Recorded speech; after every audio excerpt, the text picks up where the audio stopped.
Fortunate enough to graduate. I graduated from the University of Pittsburgh, and I was able to play professionally in Europe for almost 20 seasons. First country I played in was France. Signed a nice contract, said, hey, we're making more than a doctor would make in a year. Following year, I went to Spain. I was extremely grateful. Tell us about your son. I know he played in college. You mentioned the Navy. I want to hear all about that. So he said he couldn't take the lack of structure, so he said, I want to enlist. You got 2 degrees from Rice. What are you doing? He enlisted. He went in to the Navy. He worked his butt off to train for it. He's matured. He knows his direction, and he's going for it. And is your clientele now mostly high school students, or tell us about the business? I'm helping a lot of kids right now just figure out who they are, and basketball is my tool to help them. You know, it's something that we all love, we all share in common. And that is really what the House of Bricks podcast is all about. A great friend of mine helped me accomplish a lifelong dream that I could not have done without him. Bobby Martin, welcome to the House of Bricks podcast. I would like to welcome everybody to the House of Bricks podcast, where we are teaching people to use life's experiences for them. And I say this now every episode. I'm one of those podcast hosts that says, I'm very excited about today's guest. He's a very special guest, but this guy has the answer that many, many people want to know, which is, can Adam House really play basketball? And I'm not going to have you answer that yet. We're going to talk about it later on. But I would like to welcome great friend of mine, helped me accomplish a lifelong dream that I could not have done without him. Bobby Martin, welcome to the House of Bricks podcast. My brother from another mother, Adam House. Hey, it's good to be here. Thanks for inviting me. I couldn't ask for a better guest than to have you on. So you and I, we met, what was it, about 2011. I had just sold my mobile tech company, and I did what all 32-year-old 6-foot white guys want to do, which is play professional basketball. And so I got connected to you actually from Vince Carter's agent, Merle Scott, who I met in Miami. He's known me for a long time. He knew I was crazy enough to do it. He said, I'm going to introduce you to a guy that's equally as crazy as you are. You got to meet this guy, Bobby Martin. So I reached out to Bobby, showed up at the gym in Waltham. So, Bobby, I want you to walk us through your first impression of me when I came through the door. Okay, so being fair, first impression was this guy's nuts. He may be 6 feet tall. I'm not sure where his game is, but this is a goal worth going for. I didn't think it was worth going for me because I like challenges, but I was not sure that you were going to accomplish anything. It was a long road to travel, Adam. I appreciate the honesty now, and I'm glad you didn't tell me that when we met. But I was determined I was going to make it happen anyway. So Bobby, love to hear a little bit about you. I know you very well, but our listeners don't. So why don't you tell us a little bit about your upbringing, your journey as a basketball player, and what you're up to now? So my upbringing, I was born and raised in Atlantic City, New Jersey. I was raised by my grandmother. She was born in 1924. She raised me in the church. She believed in sparing the rod would spoil the child. So needless to say that her favorite phrase was, I'm going to work on your behind until your head does right. She also held a .22 caliber pistol in her drawer. Once told me, and I remember it vividly, she said, baby, you're getting too big for me to beat. I'm going to have to shoot you. So that's the woman I was raised by. And she needed to be so that she wouldn't lose me to the streets of Atlantic City. She was very instrumental. No, she was the instrument, and she surrounded me with people who would help further my life. She put me in drama class when I was little. So, basketball wasn't my first love. It was actually drama class. So I learned how to articulate myself. I learned how to express emotions, how to empathize with other people. And I fell in love with basketball. I was fortunate enough to graduate a McDonald's All-American, so I was one of the top 20 in the nation in high school. I graduated from the University of Pittsburgh, hail to Pitt, and I was able to play professionally in Europe for almost 20 seasons. I've had a wonderful career, and right now what I get a chance to do is I get a chance to give back the lessons that I've learned. It started off as a business helping athletes accomplish their dreams on a basketball court and physically, and I think that now I've I've transitioned from soloist to more to conductor. I'm helping a lot of kids right now just figure out who they are, and basketball is my tool to help them. It's something that we all love, we all share in common. But, the letters that I get from parents, I share them with my wife, and, my wife starts crying because of the impact that, the physical training is fine, but it's more emotional piece to help the kids figure out, to see, what stones they can step on, to keep moving across an ocean that's, full of turbulence. So it's a lot of fun. I love what I'm doing. People can't tell how big you are on a screen, but you're a giant human being, 6'10", hands like a bear. So I can imagine the pistol at some point was the only way to keep someone of your size and stature in line. And secondly, I would love to see you in drama class. So any of those videos surface up, I'd love to see those. So you're in high school. You're a McDonald's All-American again, top 20 in the country. Right now, I know you're helping coach and develop high school athletes. What is the thing that you see as kind of the big differentiating factor in those top 20 athletes versus the 200 and below? Is it athleticism? Is it mindset? Is it work ethic? Like, what do you see stand out? Well, it's definitely not work ethic. I believe that if you're out there to play. So talent plays a big part in it. Exposure is another large piece of it. It's just not everything. I see great athletes.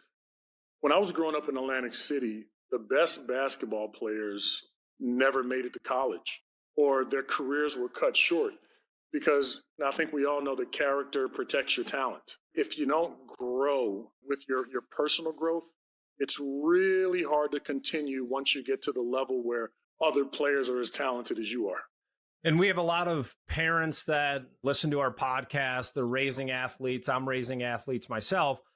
When you and I were growing up, we never had private lessons. We never had trainers. It was like go into the backyard and put a broom on a chair and like shoot jumpers over the broom. Do you think that parents today are investing too much into their kids? Is it too much personalized training and not letting them fall in love with the game? Like what do you see with these parents and athletes?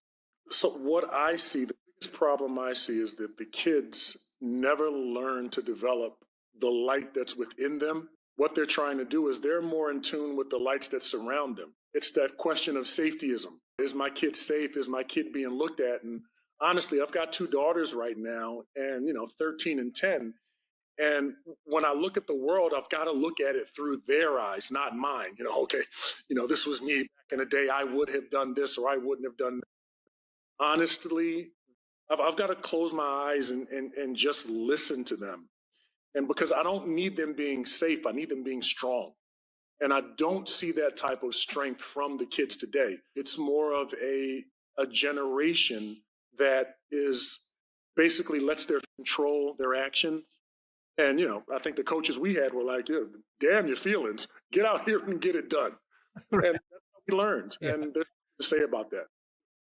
Every generation runs from one side of the boat to the other, right? Our generation, it was like, feelings aren't facts. Get out there, run till you puke, and I'll yell at you because you didn't puke enough. That was what we grew up with. And now it's like we're doing meditation before basketball games, and nothing wrong with that. I think it does help you get in the right mindset. But the point is, I think we've gone too far to the other side, and everything is about how you feel. And so, I'm hoping we'll find some balance there, because, when we were growing up as athletes, it was just play to the death. Like that's how we thought about life, whether it was pickup basketball, throwing quarters in a cup, like it's, I'm going to win at whatever we're doing, whatever the cost. And we talked about your high school career, highly recruited. You go to Pittsburgh. How was your career there? Normal stuff. You score over 1,000 points. I was selected all Big East. Got hurt my senior year. I sat out more than half of the season and came back during the Big East tournament. To make a long story short, I wasn't drafted. While after my junior year, I was projected to be a first-round pick. So dealt with a lot of pain. The whole world answered my question in complete silence, or at least the NBA did. That was tough, man. That was really tough. And it had taken me probably until the second part of my professional career, until I could forgive myself for not making the NBA. What do you think was the biggest cause of that, not getting drafted? I don't know. I mean, I think competency counts. There were players that were better. I hadn't proven enough during my senior year. It's what have you done for me lately? You get injured and you try to make it back. But, it was probably in hindsight the one of the most important lessons that I've ever learned, that it's not about the destination, it's about the journey. It is. And a lot of people say that it's kind of Kobe Bryant has kind of made that a big thing to talk about, like enjoying the process. But it is important for people to set goals too, right? I tell them, yeah, I'm just grinding every day. Well, why are you doing that? Do you have like a goal you're trying to achieve? Like, are you trying to build a business? Is it for your family? Like, what is your purpose? So I tell people it's not just about grinding. It doesn't take a lot of brain power to grind every day. You got to have a purpose. And what I tell people is my confidence for me has always been in keeping the commitments that I make to myself. It's never been, hey, I'm going to sell this company for millions of dollars. It's just like, what do I want to do? How am I going to do it? And keep those commitments. And that's what really builds people's self-confidence. So you said it took you a while to recover from that. And people look at the highlights of being a professional athlete, McDonald's All-American, playing at a great D1 school, but not a lot of people talk about the dark side of being an athlete, right? When you meet those moments of failure, what were some of the things that you thought about when you didn't get drafted? Did you think about not playing? No, I thought about continuing to play. I had an agent at the time, and he was telling me, look, there's what was called the CBA back then, which is now the NBA G League, that I could go in and I could prove myself, and hopefully an NBA team would call me up. I think that's the dream that they sell, or the vision that they sell most of the players. The thing about the G League is, if you're in there for more than 2 years, your chances of being called up are slim and none. So then you look to go to Europe. But unfortunately, in Europe, what you have is former first round picks or NBA veterans who are at the end of their career, or picks that are at the beginning of their career, and the NBA team has just sent them overseas. So my feelings at the time, I think I was young and dumb enough not to feel that bad. What was most painful was the guilt that I felt for not having reached my goal. In order for me to keep playing, what I had to do was I had to set personal goals. Not the ones that are tangible. How much weight I could lift, but it was the private, personal goals I had to learn to reach. Can you share some of those goals with our audience? Sure, absolutely. So one of the goals is do not compare yourself to anyone except the person that you were yesterday. We all have different talents, different talent levels, and the idea is to find yours. Go from there. The second one is stop worrying about what you can't. Focus on what you do best. I think for me, it was rebounding the basketball, giving us a second chance. Now, yes, you are going to fall, but if you fall, fall forward. You are going to make mistakes. Try not to make the same mistake twice. Okay. You have to stick to it, because ball doesn't teach you about life. Life teaches you about life. Those are the two main points that I would try to share with everyone. And you've made kind of a transition into the business world, which we'll get into, but the takeaway there, right? And I've actually heard you say this. I think it was now I'm quoting your grandma, but be yourself because everyone else is taken, or something. Everyone else is taken. Yeah. That's stuck with me. And I actually say that to my boys now. They don't listen, but at least try to get some of this into their brain. So being an elite college player, going over to Europe, what country did you play in first, and how long were you there? So the first country I played in was France. I went to France, signed a nice contract, took my girlfriend at the time, who ended up being my wife, with me, said, hey, we're making more than a doctor would make in a year. Come on with me. Man, they cut my butt so fast. I was done by Christmas. All the money that I thought I was going to make wasn't there. And I had to learn how to start over again, begin again. After France, I learned a lesson, the CBA. The following year, I went to Spain. Man, I stayed in Spain for the better part of 15 years. I was extremely grateful and I was extremely focused.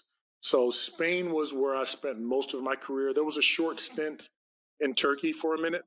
I'd had a great year in Spain, and Turkey started paying everybody. So everybody from Spain left to go to Turkey. Uh, and when those checks dried up, went right back to Spain. Okay. So when you got cut in France, was it a skill thing or was it you weren't ready for that level? I'm sure it was a combination of many things. As we mature, we get better. It was my first experience. There were veterans there who were frankly better than I was. It was funny because in Europe, I go to vet camp and I meet this guy. His name is Adrian Caldwell. He was a monster. Okay, played with the Houston Rockets and a couple of other teams. So I end up going to France, and they replaced me with him. I'm standing there in practice. He walks in the gym. I'm like, "What are you doing here?" And he's like, "I came to replace you." What? So he was better than I was. They needed something else. They didn't need a kid with no experience or with very little experience, and we were losing games. So the coach wasn't going anywhere, so it was going to be me. Lesson learned. And I don't think people understand like how cutthroat minor league sports can be. There was no Bobby Martin going away party on Friday where they got you a birthday cake. It was, hey, I'm your replacement, pack your bags, right? It was quick. It was, and they told me in French. They bought the ticket in during practice, said, "Look, you are out of here tomorrow. Pack your things. Thank you for coming in." And that was my first taste of the real world, because in college, you've got a soft pillow to land on. If something goes wrong. In the minor leagues, the pillow wasn't as soft, but you still had a nice bed of flowers while somebody else would pick you up. But when you decide to go to Europe, oh, you can cancel Christmas if you get it wrong. So grow up really quickly. And so you've had a lot of success. Obviously, I'm doing anything professionally for 20 years. It was an incredible accomplishment. And the focus of our podcast obviously geared towards business leaders, CEOs, entrepreneurs. And there's been a big rise in executive coaching, personal coaching, trainers specializing in whatever you're trying to do. You can get coaching anywhere. What is it in your mind that, or maybe something that you saw from one of your coaches that really stood out as good characteristics and what makes a good coach? Wow, that's a great question. I would say that it's twofold. One, they had to have gone through something. And two, they were there to listen to me. They didn't give me advice. They helped me. They helped me find my own voice. It got to the point where, especially as a pro athlete, you see so much out here and you automatically give into it. Okay, yes, I believe this. Yes, I believe that. But my coaches forced me to earn the right to have an idea, to fight back, and the biggest thing is they convinced me to fight myself. I've got plenty of voices going on in my head, and they didn't come together in a way that made sense. So I would say that one, they've got to be empathetic, and two, they have to be able to listen enough to allow you to find your answer. That's great advice. It's listening and finding someone with experience. So I see a lot of coaches out there. Everyone has a gimmick on social media of how to 10x your business or whatever, but I'm looking for people that have accomplished where I'm trying to go in some fashion. It's got to be, they have the real world experience. I think that, it's so important because you think about guys like Michael Jordan. Who could teach him anything about basketball, right? Like what are you going to teach him about basketball? But it took someone like Phil Jackson to make all the pieces fit together and give that objective view. So no matter how good you are in whatever area of life, it always helps to have outside perspective and outside counsel of someone that can speak into your life. And so I'm going to get to my favorite part of this podcast. So I'm 32 years old. I show up at this random gym in Boston. I meet you. Talk to me a little bit about what was going through your mind. We talked about, obviously, your long shot perspective of reading a book by its cover, the 6 foot, 32-year-old white guy. But did your mind change at all as we started working together? Like, did you actually believe it was possible after we started, or? What I believed at the time was when I first saw you, I did not think it was possible. Okay. But I was willing to try. Barely 6 feet. All right. In my estimation, I can't tell heights now anyway. I'm a It's just, solid 6. Yeah. dude, if you're not 6'9", I don't know. The people ask me, I don't know how tall they are. Okay. But once I saw your work ethic, I thought, okay, all right, for you trying to get this, you were going to be stronger and you weren't going to give up. All right. Then I knew that there was a chance. Then you kept getting better. I said, oh, shit, he gets it. I gave you a real chance because as I remember, man, you were going through it, man. This was okay. So first you had to get in shape. Then, you were asking about diet and you stuck to the diet. I mean, you started looking good. This level of commitment is positive. He's got a chance. And I'll be damned, you turn around and did it, man. I said, wow, he did it. I mean, it was great watching the process unfold. I mean, really, to me, that's how it is, right? You set a dream, you set a goal, or it doesn't matter if you get there, but you got to aim high enough to give yourself a chance. Most people don't reach their dreams because they don't. One of the reasons I should say is because they don't reach high enough. And you were going as high as you possibly could, my man. That was that was a worthy goal, and again, it's a story for the ages. That was an excellent job. You got me so motivated right now. I'm going to make another comeback. I'm so pumped up right now. I'm only 45. It's still possible. I Adam Foreman. Yeah, exactly. Yeah, I did not name all my kids George, though. So didn't take it that far. So I remember battling in the gym every day. We had Nick, the guy from Alaska, kid from St. Bonaventure. And then I started battling against you and Dominic. No, I'm just kidding. Your son came to play and train. I was lighting him up nonstop, but he was only 12 at the time. So how old was he? He was like 14, 15? Yeah, he was probably a freshman or I think a freshman or sophomore in high school, somewhere around there. Yeah. Yep. Yeah, that was a good time. Yeah, I wish you wouldn't have told me that because I was like, oh, I'm killing this guy. He was good. No, he was good. But he needed to learn some lessons, and you were just the guy to do it. I remember him trying to stop. Dad, I can't get to him. He knows more than you do. He's stronger than you. Get better. And you drove him into the Navy. That's what you did. You drove to So tell us about your son. So I know he played in college. You mentioned the Navy. I want to hear all about that. So he graduated from Rice University. He graduated during the COVID year. COVID sent him for a loop. He worked in a nonprofit for a while and just didn't like it. He came to me one day and said, Dad, I can't take the lack of a structure. So he said he couldn't take the lack of structure. So he said, I want to enlist. I said, enlist? You got two degrees from Rice. What are you doing? He said, no, Dad, I need to.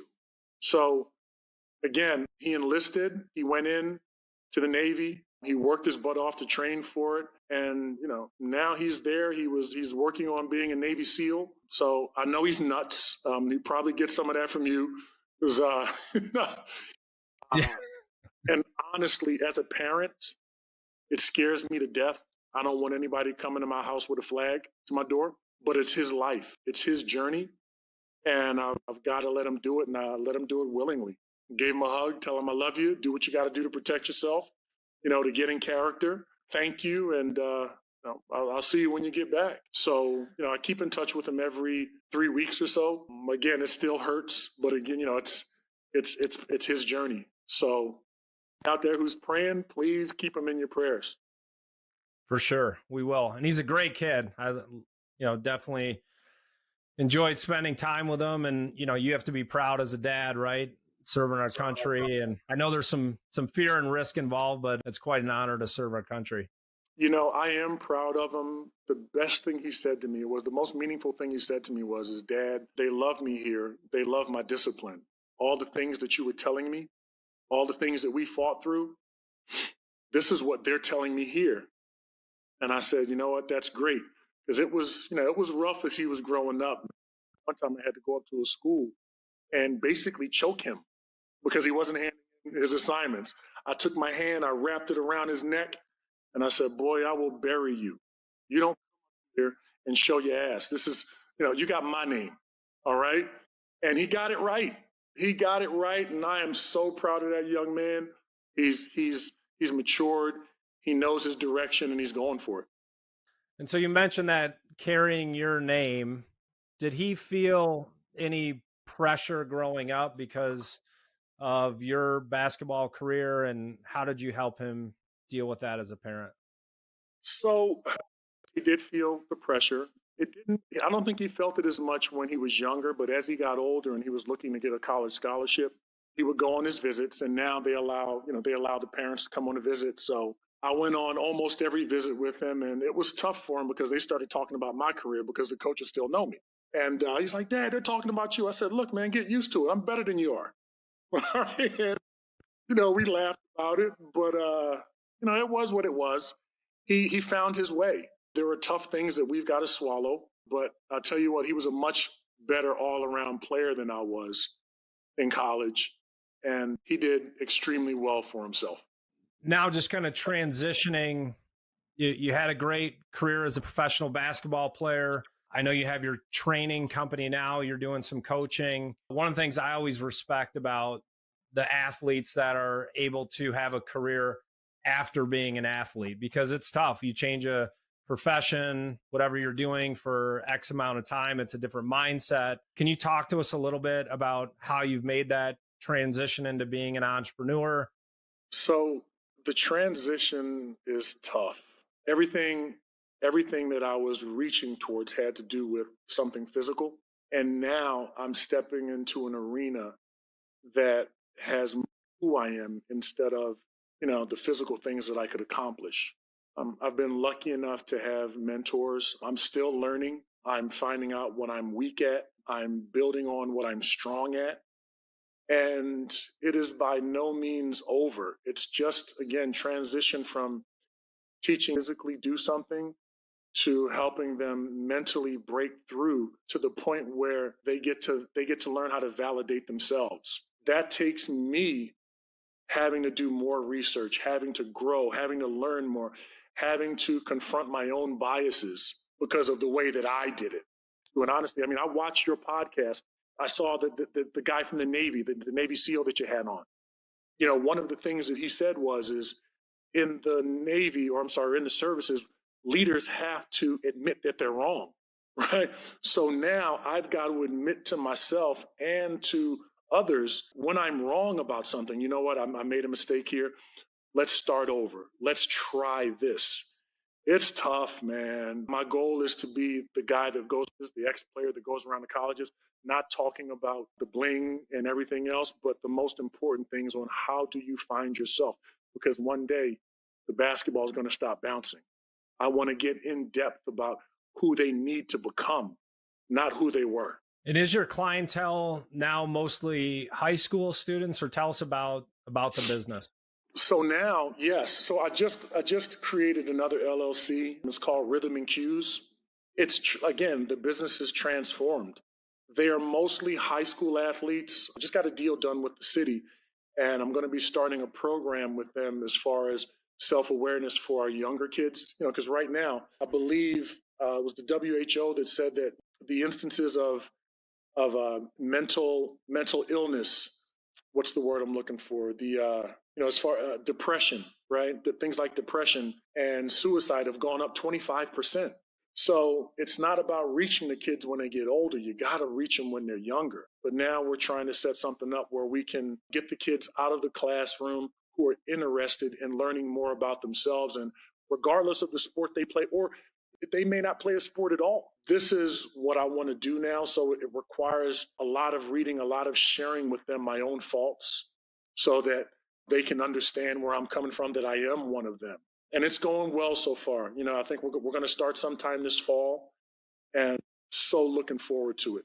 Well, you mentioned that recognizing your faults, right? And that is really what the House of Bricks podcast is all about, is using life's experiences for you. As an athlete or in business, you fail every day. And it's how you interpret those failures that is what's going to determine your outcome. Whether you're successful or not is really how you're processing the journey. And so, Bobby, I want to thank you for being on the House of Bricks podcast. Love spending time with you. You're one of my favorite human beings of all time. So I woke up this morning, told Vanessa, I said, I can't wait to do the podcast with Bobby today. So I appreciate your impact in my life and the difference that you're making in the lives of the next generation, because I have 3 teenage boys right now, and the stuff that they're facing and encountering and the pressure, social media exposure, being an athlete, all those different things, the things that they're having to carry as a teenager, things that we can barely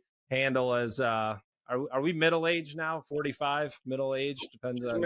Absolutely. I am middle-aged, and I'm just happy I'm here. I'm from Atlantic City, New Jersey. I'm not supposed to be. Yes, and loving every bit of it. I'm not. Right. Well, great. Well, thank you again for sharing with us. It was really informative for our audience. If this podcast made an impact in your life, I would encourage you to share it with people you know, because you never can anticipate the ripple effect that you can have in someone else's life. It could be an encouraging word.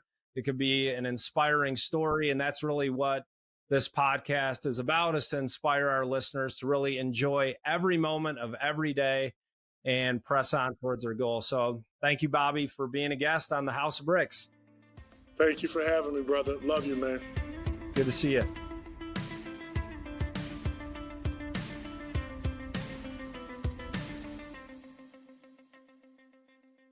Being an elite college player, going over to Europe. I was fortunate enough to graduate. I graduated from the University of Pittsburgh, and I was able to play professionally in Europe for almost 20 seasons. First country I played in was France. Signed a nice contract, said, hey, we're making more than a doctor would make in a year. Following year, I went to Spain. I was extremely grateful. Tell us about your son. I know he played in college. You mentioned the Navy. I want to hear all about that. So he said he couldn't take the lack of structure, so he said, I want to enlist. You got 2 degrees from Rice. What are you doing? He enlisted. He went in to the Navy. He worked his butt off to train for it. He's matured. He knows his direction, and he's going for it. And is your clientele now mostly high school students, or tell us about the business? I'm helping a lot of kids right now just figure out who